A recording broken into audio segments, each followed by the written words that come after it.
Is Attorney General Merrick Garland finally getting what's coming to him? House Speaker Kevin McCarthy saying today that he is planning to start impeachment proceedings into Garland by July 6th over bombshell IRS whistleblower testimony that claims Garland interfered in the criminal investigation into Hunter Biden.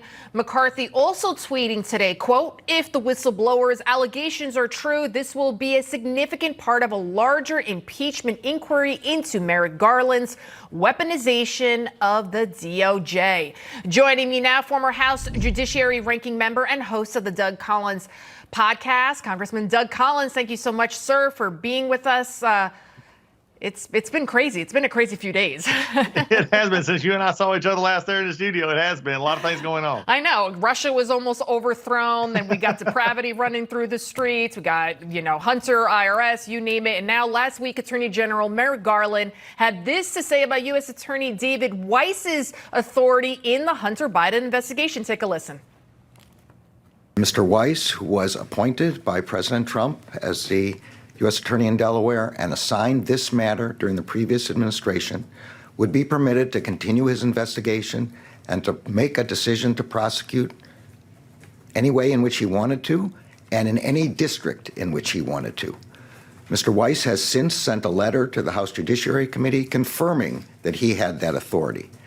I don't know how it would be possible for anybody to block him from bringing a prosecution, given that he has this authority.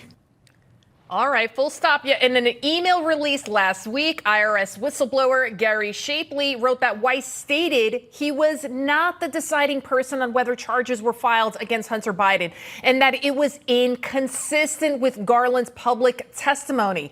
Now, this is what we call here in New York City, that's a receipt, that he got busted. Doug, what do you think? Yeah, I think there's a lot of covering of like we say in the South, covering of our backsides down here. There's a lot of things going on. But there's one thing that concerns me, and again, I'm sort of, as they call nitpicking a little bit at this, but he talks about having the ability to prosecute or bring forth any charges that he wants. He doesn't go into the issues that the whistleblower brings up about being denied access to some of the issues of the storage building, some of the other things that they were wanting to go after, which could have come from other parts of DOJ, and which is what it sounds like happened. So the question was he able to do a full investigation and then make his charges, or was he only able to make charges on the things that they were allowing him to come to? I think that's maybe a cute way to say, well, we're going to do all we can do. But there were some things that DOJ sort of held back. Now, that should come out in an investigation. And if McCarthy is serious about this, then this needs to be a legitimate investigation. Get the Judiciary Committee together, get them into an impeachment mode, formalize the impeachment process, look at how it's going to happen, and then do it so that the American people will have every opportunity, and the House of Representatives Judiciary Committee will have every opportunity to get at every piece of document, because they have to go into that impeachment mode to then gain the extra powers that basically an impeachment proceeding has. Yeah, we just want to find out what's going on. Now, last month, IRS whistleblower Shapley, he had this to say about the Justice Department's involvement with the Hunter Biden tax probe. Here he was on CBS News. Take a listen. There was multiple steps that were slow walked at the direction of the Department of Justice. Had you ever encountered that before? I have not, no.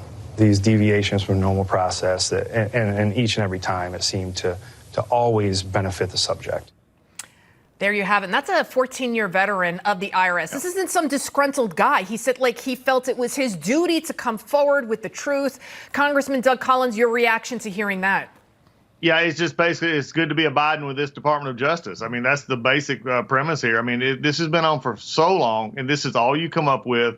It always is. I like how he sort of words it, always tended to favor the Bidens in this. And I think that's become the problem that most people are seeing, is that this, however you want to call it, sweetheart deal, two-tier system of justice, however it is, it just seems like they're continually not probing as much as they would say a Donald Trump or a Don Jr. or another conservatives in this matter. And this is really concerning when you look at it, because people just don't feel like that is. I mean, when you see polls that are saying that, indictments and stuff coming from the Department of Justice are political, 60% believing that they're political in nature. Mm-hmm. That's a real concern that runs much deeper even to these things that we're looking at right now. I know. Even Democrats are agreeing with that. Thank you so much, yes. Congressman Doug Collins.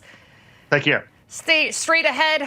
What does the attempted coup in Russia mean for the United States, for us here at home? And what did President Trump have to say?